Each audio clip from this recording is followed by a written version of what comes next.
नमस्कार दोस्तों, स्वागत है आपका आज के मुख्य समाचार में, जिसमें सबसे पहली और बड़ी खबर में आपको बताएंगे कि राजस्थान में भाजपा की उड़ चुकी है नींद। टिकट कटने के बाद हालात हो चुके हैं विकट। वसुंधरा राजे के समर्थकों में है जबरदस्त गुस्सा और राजस्थान में भाजपा का हो सकता है सुपड़ा साफ। दूसरी खबर में जिक्र होगा कि अशोक गहलोत की बल्ले बल्ले, सर्वे में सबसे आगे दिखे सीएम अशोक गहलोत और वसुंधरा राजे को छोड़ दिया पीछे।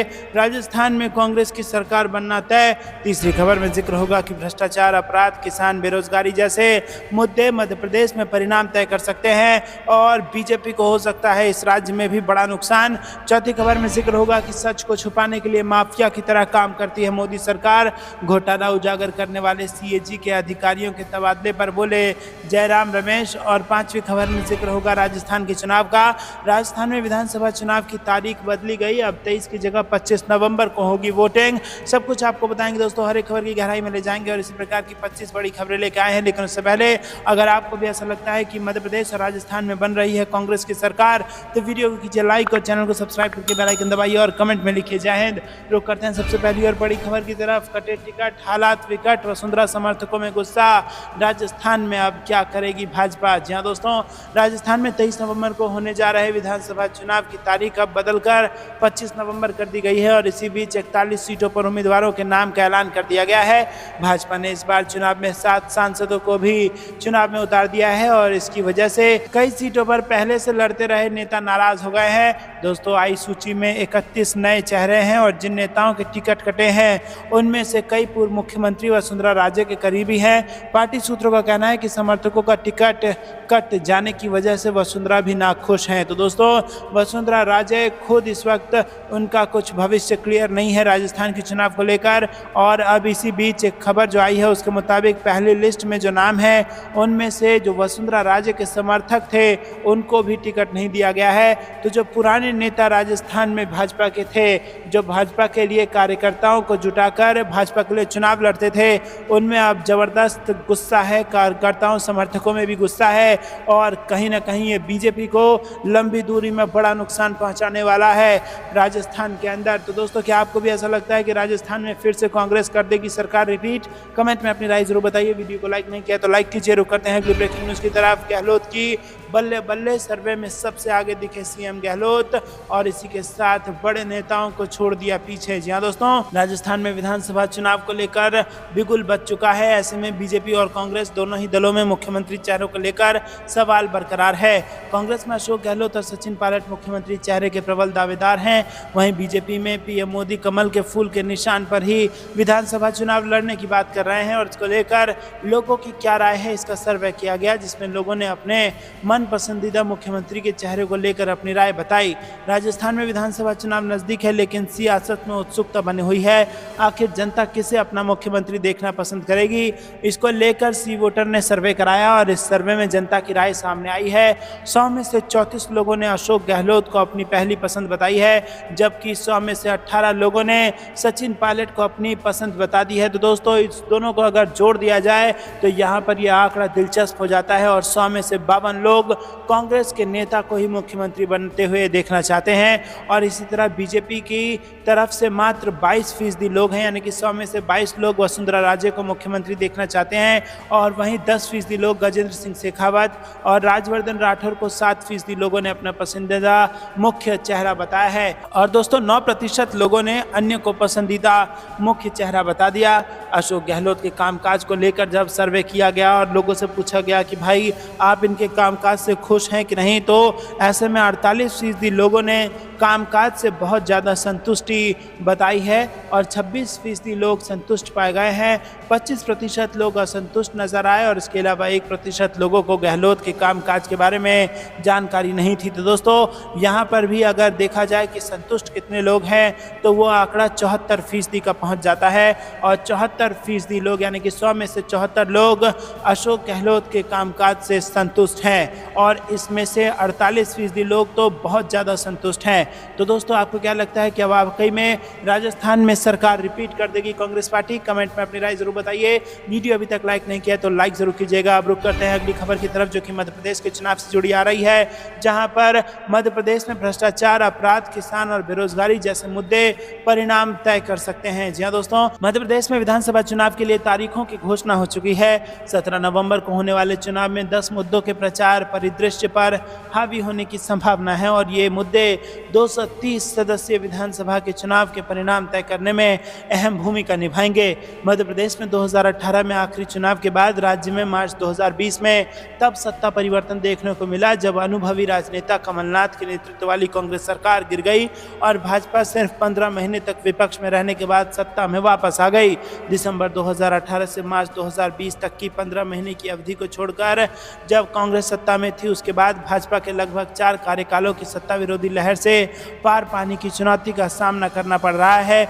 दूसरी ओर कांग्रेस कई मुद्दे पर शिवराज सिंह चौहान सरकार के खिलाफ लोगों के बीच नाराजगी को भुनाने की कोशिश करेगी और ये मुद्दे जो बीजेपी को इस चुनाव में परेशान कर सकते हैं वो है भ्रष्टाचार, सत्ता विरोधी लहर, सिंधिया समर्थकों का भाग्य, अपराध, प्रोजेक्ट चीता, किसान, बेरोजगारी, शिक्षा और स्वास्थ्य, मुख्यमंत्री चेहरा और खुद नरेंद्र मोदी। जी हाँ दोस्तों, आपको बता दें कि यहाँ पर मुख्यमंत्री चेहरे को लेकर ज़बरदस्त यहाँ पर सियासत चल रहा है, क्योंकि अभी तक भी ये क्लियर नहीं है कि अगर मध्य प्रदेश में भाजपा जीत जाती है तो फिर मुख्यमंत्री कौन होगा, क्योंकि शिवराज सिंह चौहान के कई भाषणों से इसको विदाई भाषण के तौर पर देखा गया और ऐसा लग रहा है कि शिवराज सिंह चौहान आश्वस्त हैं कि भाजपा इस बार उनको मुख्यमंत्री नहीं बनाएगी और प्रधानमंत्री मोदी के चेहरे पे ही मध्य प्रदेश के चुनाव लड़े जाना है, ऐसा लग रहा है। और अगर प्रधानमंत्री मोदी से जनता खुश हुई तो भाजपा को फायदा हो सकता है और प्रधानमंत्री मोदी से नाराज हुई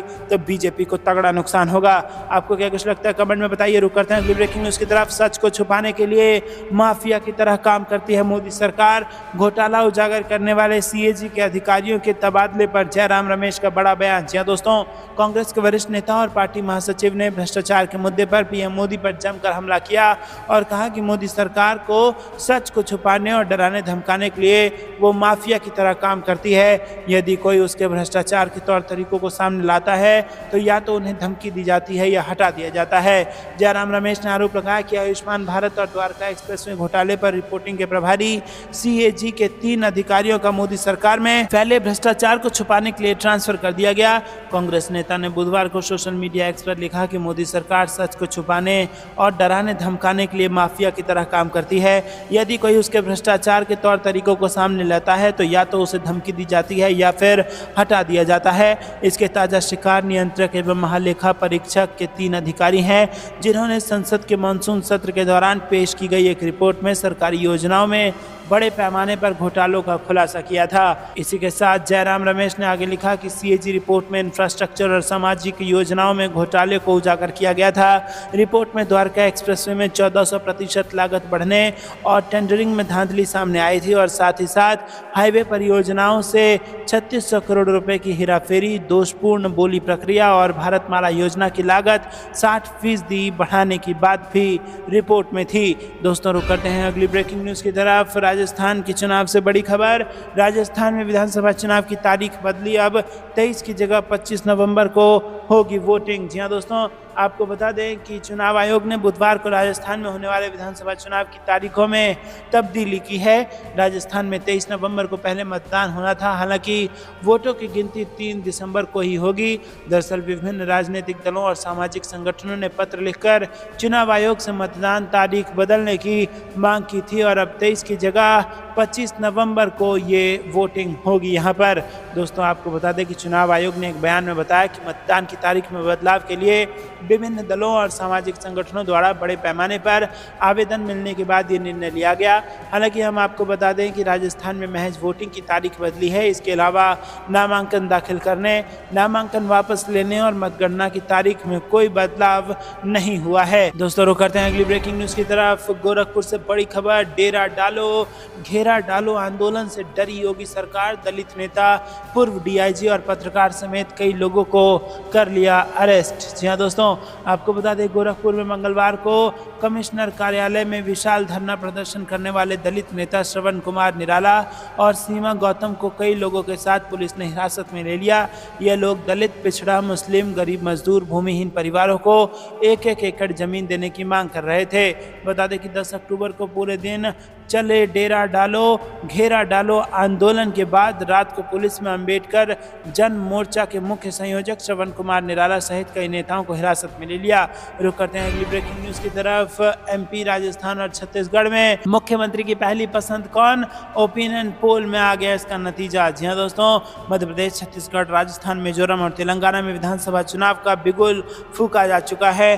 कांग्रेस, बीजेपी, बीआरएस समेत अन्य दलों ने अपनी जीत का दावा करते हुए तैयारियां भी तेज कर दी हैं। और इसी बीच मध्य प्रदेश, छत्तीसगढ़ और राजस्थान में लोगों की सीएम के तौर पर कौन सा नेता पहली पसंद है, इसको लेकर सी वोटर ने ओपिनियन पोल जारी कर दिया है। तो दोस्तों, अगर नजर डाला जाए राजस्थान के ओपिनियन पोल पर तो इसके आंकड़े में अशोक गहलोत टॉप पर हैं। 34% लोग उन्हें मुख्यमंत्री की पहली पसंद मानते हैं। वसुंधरा राजे दूसरे नंबर पर हैं 22% परसेंटेज के साथ। हालांकि क्लियर नहीं है कि ये मुख्यमंत्री का चेहरा होंगी भी कि नहीं और इनको टिकट भी मिलेगा भाजपा से कि नहीं। तीसरी जो पसंद है वो सचिन पायलट को लेकर के है और 18% लोग सचिन पायलट को मुख्यमंत्री के रूप में देखना चाहते हैं। वहीं गजेंद्र शेखावत और राज्यवर्धन सिंह राठौर भी इसी लिस्ट में हैं। वहीं दोस्तों, अगर बात की जाए मध्य प्रदेश के ओपिनियन पोल का तो यहाँ पर जो पसंदीदा चेहरा है ये भी दिलचस्प है, क्योंकि 44% लोग यहाँ पर कांग्रेस के चेहरे यानी कि कमलनाथ और दिग्विजय सिंह में से किसी एक को देखना चाहते हैं। अगर इसमें भी हम तोड़ें तो 42% लोग कमलनाथ को मुख्यमंत्री देखना चाहते हैं, 2% लोग दिग्विजय सिंह को मुख्यमंत्री देखना चाहते हैं। वहीं दोस्तों, यहाँ पर शिवराज सिंह चौहान और कमलनाथ के बीच में कांटे की टक्कर है और जिस प्रकार से मध्य प्रदेश में कार्यकर्ता कंफ्यूज है उससे कहीं ना कहीं कांग्रेस की जीत भी पक्की नजर आ रही है। वहीं दोस्तों, अगर छत्तीसगढ़ के ओपिनियन पोल की बात की जाए तो भूपेश बघेल यहाँ पर 45% लोगों की पसंद बने हुए हैं और रमन सिंह जो कि पूर्व मुख्यमंत्री रह चुके हैं ये यहाँ पर 26% लोगों की पसंद है। तो दोस्तों, लगभग यहाँ पर 45% यानी कि 100 में से 42 लोग दोबारा मुख्यमंत्री देखना चाहते हैं भूपेश बघेल को। यानी कि यहाँ पर भी ऐसा लग रहा है कि सरकार रिपीट कर पाएगी कांग्रेस पार्टी। आपको क्या कुछ लगता है, क्या तीनों ही जगह पर बनने जा रही है कांग्रेस की सरकार? कमेंट में अपनी राय जरूर बताइए। वीडियो लाइक नहीं किया तो लाइक कीजिए। रुक करते हैं अगली ब्रेकिंग न्यूज की तरफ। देशद्रोह कानून के प्रावधानों पर ममता बनर्जी का बयान, कहा मनमाने कदम उठा रहा है गृह मंत्रालय। जी हाँ दोस्तों, पश्चिम बंगाल की मुख्यमंत्री और टीएमसी प्रमुख ममता बनर्जी एक बार फिर केंद्र सरकार पर बरसी हैं। उन्होंने बुधवार को दावा करते हुए कहा है कि राजद्रोह कानून के प्रावधानों को वापस लेने के नाम पर गृह मंत्रालय प्रस्तावित भारतीय न्याय संहिता में अधिक गंभीर और मनमाने उपाय पेश कर रहा है। उन्होंने अपने एक्स पर किए गए पोस्ट में दावा करते हुए कहा कि मंत्रालय में भारतीय दंड संहिता, आपराधिक प्रक्रिया संहिता और भारतीय साक्ष्य अधिनियम को प्रतिस्थापित करने के अपने प्रयासों में चुपचाप बहुत कठोर और कठोर नागरिक विरोधी प्रावधानों को लागू करने का एक गंभीर प्रयास किया जा रहा है। मुख्यमंत्री ममता बनर्जी ने अपने पोस्ट पर लिखा कि पहले राजद्रोह कानून था, अब उन प्रावधानों को वापस लेने के नाम पर वो प्रस्तावित भारतीय न्याय संहिता में और अधिक गंभीर और मनमाने उपाय पेश कर रहे हैं जो नागरिकों को अधिक गंभीर रूप से प्रभावित कर सकते हैं। ममता बनर्जी ने लिखा कि भारतीय दंड संहिता, दंड प्रक्रिया संहिता और भारतीय साक्ष्य अधिनियम को प्रस्थापित करने के लिए केंद्रीय गृह मंत्रालय द्वारा तैयार किए गए मसौदे पढ़ रहे हैं और ये देखकर स्तब्ध रह गया कि इन प्रयासों में चुपचाप बेहद कठोर और कठोर नागरिक विरोधी प्रावधानों को लागू करने का गंभीर प्रयास किया जा रहा है। दोस्तों, रुक करते हैं अगली ब्रेकिंग न्यूज़ की तरफ। बिहार में 90,000 से ज़्यादा आशा कार्यकर्ताओं के लिए गुड न्यूज़, बढ़ेगा मानदेय। तेजस्वी ने केंद्रीय स्वास्थ्य मंत्रालय को लिखा लेटर। जी हाँ दोस्तों, आपको बता दें कि बिहार के 90,000 से ज़्यादा आशा कार्यकर्ताओं को राज्य सरकार की ओर से 1,000 के बदले 2,500 प्रोत्साहन राशि दी जाएगी और अभी आशा कार्यकर्ताओं को NHM के तहत केंद्र सरकार 2,000 तो बिहार सरकार 1,000 रुपये प्रोत्साहन राशि देती है। इसी के तहत बिहार सरकार ने राज्यांश को 1,000 से बढ़ाकर 2,500 करने का निर्णय ले लिया है। तो दोस्तों, आपको बता दें कि आशा कार्यकर्ताओं को दी जाने वाली प्रोत्साहन राशि में वृद्धि का प्रस्ताव स्वास्थ्य विभाग ने तैयार कर लिया है और जल्दी ही इसे राज्य कैबिनेट को भेजा भेजा जाएगा और इसके बाद ये लागू हो जाएगा। राज्य सरकार को इस मद में सालाना 298 करोड़ वहन करने होंगे। तो दोस्तों यहाँ पर प्रोत्साहन राशि 1000 के बदले अब 2500 कर दी गई है। रुक करते हैं अगली ब्रेकिंग न्यूज की तरफ। प्रियंका गांधी और कमलनाथ मंडला में भरेंगे चुनावी हुंकार। जी हां दोस्तों, मध्य प्रदेश चुनाव से बड़ी खबर। कांग्रेस के राष्ट्रीय नेतृत्व ने अब पूरा फोकस मध्य प्रदेश पर शिफ्ट कर लिया है। एक दिन पहले ही कांग्रेस के पूर्व राष्ट्रीय अध्यक्ष मध्य प्रदेश के दौरे पर पहुंचे थे, जबकि एक दिन बाद कांग्रेस की राष्ट्रीय महासचिव प्रियंका गांधी मध्य प्रदेश के दौरे पर आ रही हैं। इस दौरान कांग्रेस की राष्ट्रीय महासचिव प्रियंका गांधी मंडला में आयोजित जनसभा को संबोधित करेंगी। प्रियंका गांधी पीसीसी चीफ कमलनाथ के साथ विशेष विमान से दिल्ली से मध्य प्रदेश आएंगी। प्रदेश कांग्रेस के मीडिया विभाग के अध्यक्ष के मिश्रा ने जानकारी देते हुए बताया कि अखिल भारतीय कांग्रेस कमेटी की महासचिव प्रियंका गांधी और प्रदेश कांग्रेस कमेटी के अध्यक्ष एवं पूर्व मुख्यमंत्री कमलनाथ गुरुवार को मंडला में कांग्रेस की विशाल जनसभा को संबोधित करेंगे। के मिश्रा ने बताया कि कांग्रेस कमेटी के महासचिव प्रियंका गांधी और कमलनाथ गुरुवार को दिल्ली से विशेष विमान से पूर्वाह्न 11 बजे जबलपुर पहुंचेंगे। रुक करते हैं ब्रेकिंग न्यूज की तरफ। गंगा किनारे डायरी लेकर बैठे शिवराज, उधर शहडोल में राहुल गांधी ने कर दिया खेल। जी हां दोस्तों, मध्य प्रदेश में इस साल के अंत में विधानसभा चुनाव है और इसके लिए चुनाव आयोग ने 17 नवंबर की तारीख घोषित कर दी है। चुनाव तारीखों की घोषणा से पहले ही देश की दिग्गज पार्टी के नेताओं के बीच जुबानी हमले तेज हो गए थे। राजनीतिक पार्टियों के दिग्गज नेताओं के दौरे जारी हैं और प्रदेश में रैली कर एक दूसरे पर यह हमला कर रहे हैं। दरअसल प्रदेश में चुनावी माहौल के बीच एक तरफ कांग्रेस पार्टी के पूर्व अध्यक्ष राहुल गांधी शहडोल पहुंचे थे, जहां उन्होंने शिवराज सरकार पर जमकर हमला बोला। वहीं दूसरी तरफ सीएम शिवराज एकांतवास में ऋषिकेश में दिखाई दिए। विधानसभा चुनाव की आचार संहिता लगने के बाद पहली बार राहुल गांधी शहडोल पहुंचे। यहां पर जनता को संबोधित करते हुए उन्होंने शिवराज सरकार पर जमकर हमला बोला। पूर्व उप प्रधानमंत्री लालकृष्ण आडवाणी की किताब का हवाला देते हुए बीजेपी और आरएसएस पर कई आरोप लगाए और कहा कि मध्य प्रदेश बीजेपी और आरएसएस की लेबोरेटरी है और इसके साथ ही वो 28 मिनट के बयान में करीब 16 मिनट जातिगत जनगणना पर ही बोले और कांग्रेस की लिस्ट या कैंडिडेट पर कोई बात नहीं की। रुक करते हैं अगली ब्रेकिंग न्यूज की तरफ। सियासी फंडिंग का सीक्रेट जरिया हो जाएगा बंद। सुप्रीम कोर्ट 2024 चुनाव से पहले देगा चुनावी बॉन्ड पर फैसला। जी हां दोस्तों, सुप्रीम कोर्ट ने कहा है कि वो चुनावी बॉन्ड के खिलाफ याचिकाओं पर लोकसभा चुनाव 2024 से पहले फैसला सुना देगा। कोर्ट ने कहा कि वो मामले में 31 अक्टूबर को अगली सुनवाई करेगा। मंगलवार को भारत के मुख्य न्यायाधीश डीवाई चंद्रचूड़, जस्टिस जेबी पारदीवाला और जस्टिस मनोज मिश्रा की पीठ ने शुरुआती दलीलें सुनी और पीठ ने अपने आदेश में कहा कि प्रारंभिक दलीलें याचिकाकर्ता के साथ साथ भारत के अटॉर्नी जनरल की ओर से भी दी गई हैं और इसने आगे निर्देश दिया कि यदि कोई और आवेदन किया जाना है तो उसे शनिवार तक दाखिल किया जाना चाहिए। याचिकाकर्ताओं का प्रतिनिधित्व कर रहे वकील प्रशांत भूषण ने अदालत में मामले की जल्द सुनवाई का आग्रह करते हुए कहा कि मामले में फैसला लंबित होने के कारण आगामी विधानसभा चुनाव से पहले चुनावी बॉन्ड जारी किए जा रहे हैं। रुक करते हैं अगली ब्रेकिंग न्यूज की तरफ। विद्याधर नगर राजस्थान विधानसभा चुनाव 2023 को लेकर बीजेपी में बगावत। विधायक की भाजपा उम्मीदवार दिया कुमारी का जोड़ा मुगलों से कनेक्शन। जी हां दोस्तों, आपको बता दें कि राजस्थान विधानसभा चुनाव में जीत के लिए एड़ी चोटी का जोर लगा रही भाजपा को बगावत का सामना करना पड़ रहा है। विद्याधर नगर में टिकट कटने के बाद भाजपा विधायक नरपत सिंह राजवी ने वहां से उम्मीदवार बनाई गई दिया कुमारी के खानदान का मुगलों से कनेक्शन बताते हुए उनका विरोध कर दिया है। रुक करते हैं अगली ब्रेकिंग न्यूज की तरफ। सुप्रीम कोर्ट का राज्य सरकार को कार्रवाई का आदेश। 5 महीने में 50,000 लोगों ने घर छोड़ा। मणिपुर हिंसा के बीच विस्थापितों की जमीन हड़प रहे हैं लोग। जी हां दोस्तों, मणिपुर सरकार ने राज्य के लोगों से विस्थापित लोगों की जमीन न हड़पने की अपील की है। साथ ही अधिकारियों को ऐसा करने वालों के खिलाफ कार्रवाई करने का आदेश दिया है। राज्य के कमिश्नर टी रंजोत सिंह ने मंगलवार को इसे लेकर एक आदेश जारी किया है और इस आदेश में सुप्रीम कोर्ट के 25 सितंबर के आदेश का जिक्र है। दरअसल 25 सितंबर को एक याचिका पर सुनवाई करते हुए सुप्रीम कोर्ट ने कहा था कि राज्य की धार्मिक इमारतों को अतिक्रमण और नुकसान या नष्ट होने से बचाया जाना चाहिए। मणिपुर सरकार को सुनिश्चित करना चाहिए कि विस्थापित लोगों की प्रॉपर्टी और हिंसा में क्षतिग्रस्त होने वाले प्रॉपर्टी की सुरक्षा की जाएगी और अतिक्रमण रोका जाएगा।